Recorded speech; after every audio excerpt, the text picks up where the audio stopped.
Now we have to discuss about a small g, and based on that we have this question. Before that, let me discuss theory in brief. Small g ये क्या होता है? इसका नाम होता है acceleration due to gravity. नाम तो आपने सुना ही होगा।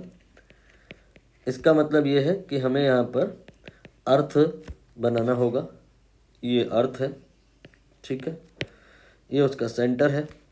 इस जगह पे आपको एक लाइन ड्रॉ करनी है लाइक दिस। देन आफ्टर यहाँ से आप कुछ डिस्टेंस ऊपर को आओगे, आपको एक और पॉइंट मिलेगा। It is a point on the surface of अर्थ, ठीक। ये जो डिस्टेंस है सी से एस के बीच की, इसको कैपिटल आर से रिप्रेजेंट किया जा सकता है। It is radius of earth. Now point S से थोड़ा आपको ऊपर आना है, एच हाइट। आप ऊपर आए, आपको एक और पॉइंट मिलेगा। उस पॉइंट का आप नाम ले सकते हैं, that will be P. And another line you have to make over here like this. P का जो डिस्टेंस होगा from S, it will be small H. ध्यान दीजिए, ये पी का अर्थ से जो डिस्टेंस है वो नहीं है। अर्थ से डिस्टेंस का मतलब अर्थ के सेंटर से होता है, तो फिर ये टोटल लिया जाएगा। इसे स्मॉल आर से रिप्रेजेंट किया जाएगा। स्मॉल आर ये पी का डिस्टेंस है फ्रॉम सेंटर।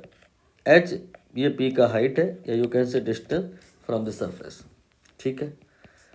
अब यहाँ पर बात हमें करनी है एक्सेलरेशन ड्यू टू ग्रेविटी की।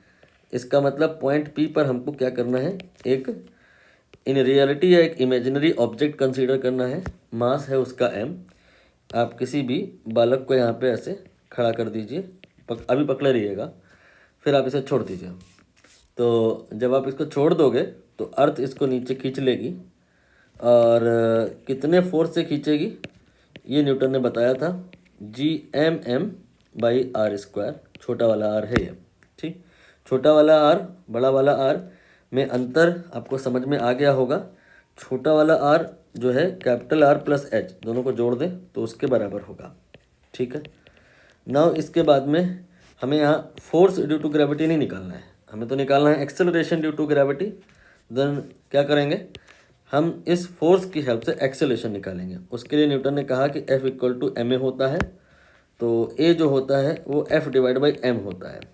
ध्यान दीजिएगा, मैंने यहाँ डिवाइड कौन सा m किया है, कैपिटल M नहीं किया। कैपिटल M तो अर्थ का मास है, अर्थ का एक्सेलरेशन नहीं निकालना है। इस फॉर्मूले में ये फोर्स ये वो वाला है जो स्मॉल m पे लग रहा है। m इसी का मास है, a इसी का एक्सेलरेशन है।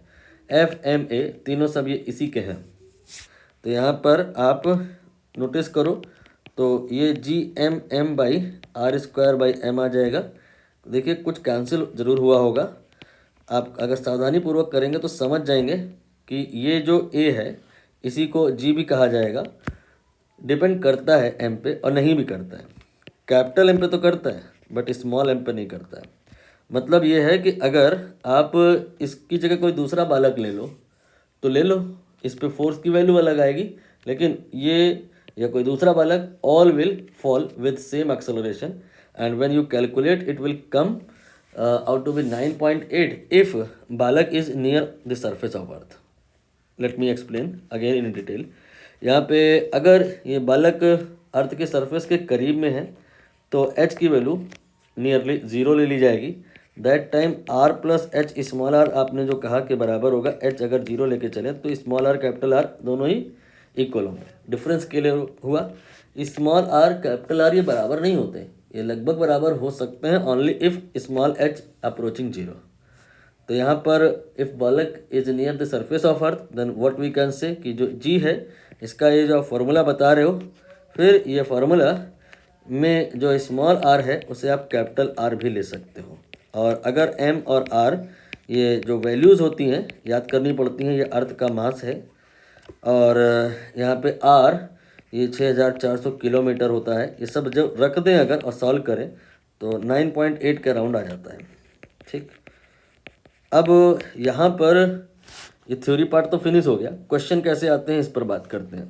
कहते हैं कि अर्थ की सरफेस पे ग्रेविटी तो हमने निकाल ली, मान लो कोई इमेजिनरी प्लेनेट यूनिवर्स में एग्जिस्ट कर रहा है जिसका मास अर्थ के मास का आधा उधा डबल तिबल ऐसे, और उसका जो रेडियस साइज वो 2 टाइम्स 3 टाइम्स हाफ या 1/3 ऐसे। तो मतलब एक इमेजिनरी प्लेनेट के लिए आपको ग्रेविटी निकालना होगा, या एक्सेलरेशन ड्यू टू ग्रेविटी निकालना होगा, या acceleration due to gravity near the surface of earth निकालना होगा। बाय डिफ़ॉल्ट मीनिंग सब एक ही है।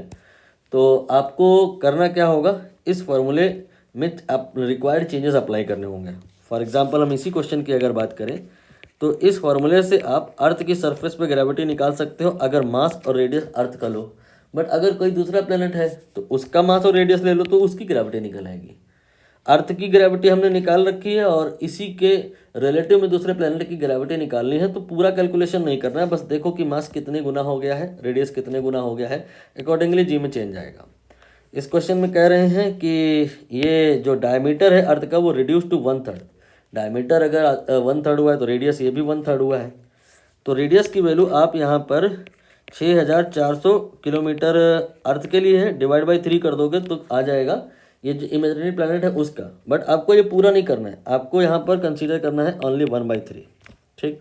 एम यहाँ पर क्या है, मास ऑफ द प्लैनेट जिसकी यहाँ पर ये बात करने वाले हैं।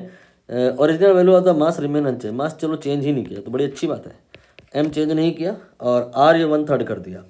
तो यहाँ पे आपको मास की जो एग्जैक्ट वैल्यू है 6 × 10⁻24 ये कंसीडर नहीं करनी, आप बस देखो हाउ मेनी टाइम्स, ये एक गुना हो गया है।